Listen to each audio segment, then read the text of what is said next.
نویت سنت الاعتکاف۔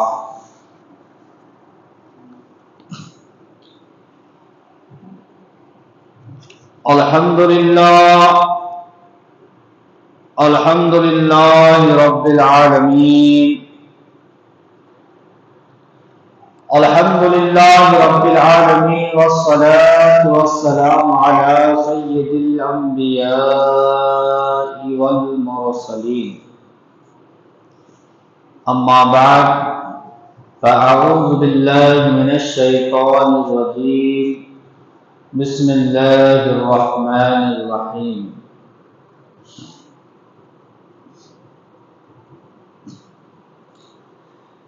خاتون جنت فاطمہ زہرا رضی اللہ تعالی عنہا جب بیمار ہوئی تو حضرت علی رضی اللہ تعالی عنہ نے ان سے فرمایا، اے فاطمہ، میری یہ وصیت ہے کہ جب حضور صلی اللہ علیہ وسلم کے پاس پہنچو تو میرا سلام عرض کرنا اور کہنا، یا رسول اللہ، میں آپ کا بڑا مشتاق ہوں، میں آپ کا بڑا مشتاق ہوں۔ حضرت فاطمہ نے فرمایا، اور میری بھی ایک وصیت ہے، اور وہ یہ کہ جب میرا انتقال ہو جائے تو مجھ پر چیخ چلا کر ماتم نہ کرنا، اور میرے نور چشم حسن و حسین کو مارنا نہیں، اور اے شیر خدا، وہ دیکھیے حضور صلی اللہ تعالی علیہ وسلم فرشتوں کے جماعت میں تشریف لے آئے ہیں، اب میں جا رہی ہوں، اور میرے انتقال کے بعد فلاں جگہ میں نے ایک کاغذ کا ٹکڑا بڑی حفاظت سے رکھا ہے، اس کاغذ کو نکال کر میرے کفن میں رکھ دینا اور اسے پڑھنا نہیں۔ حضرت علی نے فرمایا، فاطمہ، رسول اللہ کا واسطہ دے کر کہتا ہوں کہ مجھے بتا دو کہ اس کاغذ میں کیا لکھا ہے۔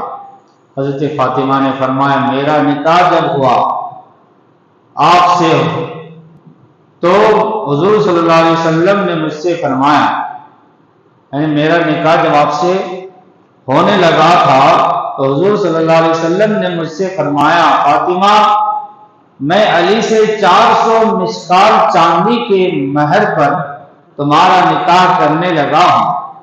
میں نے عرض کیا، یا رسول اللہ، علی مجھے منظور ہے، لیکن اتنا مہر مجھے منظور نہیں۔ اتنے میں جبرائیل امین نے حاضر ہو کر حضور سے عرض کیا، یا رسول اللہ، خدا فرماتا ہے کہ میں جنت اور اس کی نعمت فاطمہ کا مہر مقرر کرتا ہوں۔ حضور نے مجھے اس کی خبر دی تو میں پھر بھی راضی نہ ہوئی۔ حضور نے فرمایا، تو پھر تم خود ہی بتاؤ کہ مہر کیا ہو۔ میں نے عرض کیا، یا رسول اللہ، آپ ہر وقت اپنی امت کے غم میں رہتے ہیں، میں چاہتی ہوں کہ آپ کی گنہگار امت کی بخشش میرا مہر مقرر ہو۔ چنانچہ جبرائیل واپس گئے اور پھر یہ کاغذ کا ٹکڑا لے کر آئے جس میں لکھا ہے کہ میں نے امت محمدی کی شفاعت فاطمہ کا مہر مقرر کیا۔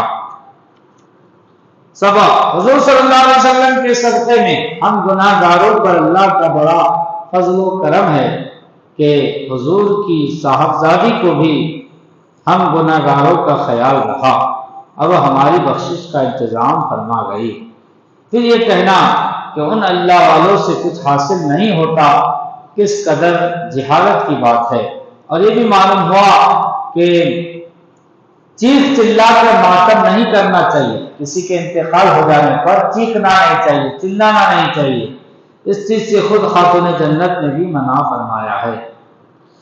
ایک دفعہ جب حضرت مولا علی رضی اللہ تعالی عنہ نے کوفہ سے لشکر طلب فرمایا اور بہت سی قیل و قال کے بعد وہاں سے لشکر بھیجا گیا تو لشکر کے آنے سے پہلے ہی حضرت علی رضی اللہ تعالیٰ عنہ نے خبر دے دی کہ کوفہ سے 12,000 آدمی آ رہے ہیں۔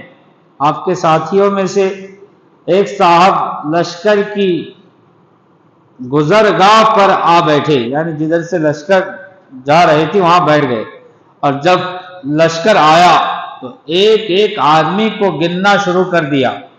چنانچہ جتنی تعداد حضرت علی نے بتائی تھی اس سے ایک بھی کم و بیش نہ نکلا، اور پورے 12,000 آدمی ہی نکلے۔ سبب حضرت علی رضی اللہ تعالی عنہ کا یہ علم سب صدقہ تھا حضور صلی اللہ علیہ وسلم کا۔ پھر حضور صلی اللہ علیہ وسلم کی وسعت علم کا کون اندازہ کر سکتا ہے، باوجود اس کے کہ اگر کوئی حضور صلی اللہ علیہ وسلم کے متعلق یوں کہے کہ آپ کو دیوار پیچھے کا بھی علم نہ تھا، خود ہی فیصلہ کر لیجئے کہ وہ شخص خود جاہل بلکہ اجہل ہے یا نہیں۔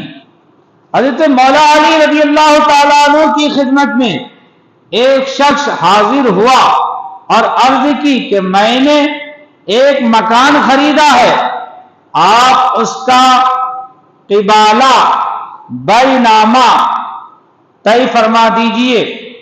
حضرت علی نے فرمایا کہ بیع نامہ کا پہلے مسودہ سن لو، پھر قبالہ لکھوا لینا۔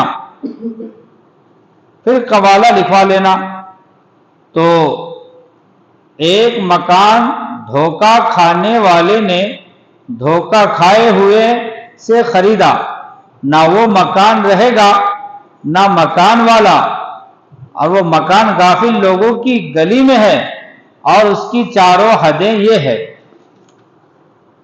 اول حد اس کی موت ہے، دوسری حد قبر ہے، تیسری حد میدان حشر ہے، اور چوتھی حد معلوم نہیں جنت ہے یا دوزخ۔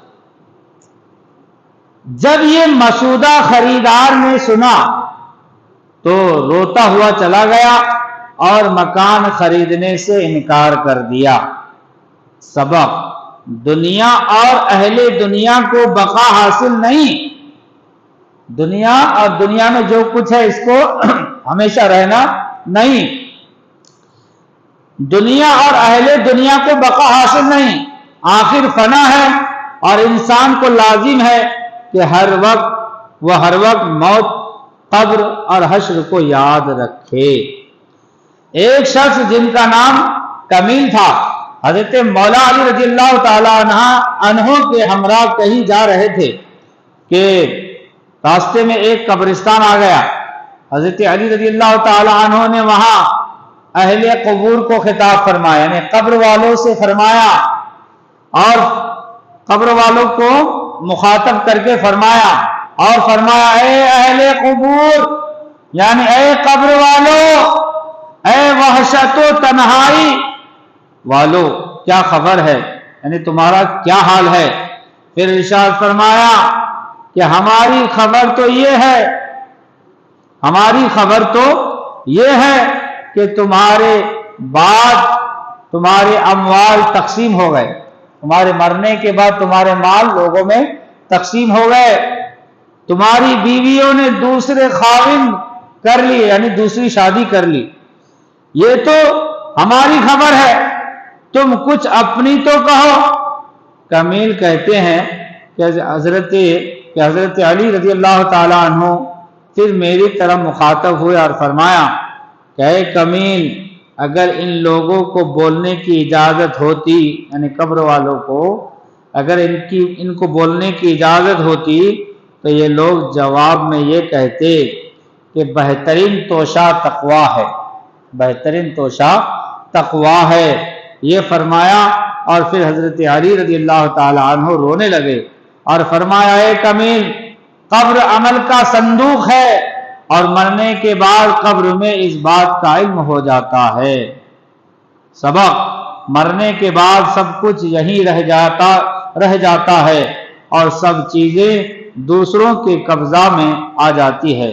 انسان کے ساتھ اگر کوئی چیز جاتی ہے تو نیک اعمال بقول شاعر کہا احباب نے یہ دفن کے وقت کہ ہم کیوں کر وہاں کا حال جانے، لحد تک آپ کی تعظیم کر دی، اب آگے آپ کے اعمال جانے۔ اور یہ بھی معلوم ہوا کہ قبر عمل کا صندوق ہے، قبر عمل کا صندوق ہے۔ جس طرح صندوق میں چیز محفوظ رہتی ہے، اسی طرح آدمی جو کچھ اچھا برا کام کرتا ہے وہ اس کی قبر میں محفوظ رہتا ہے۔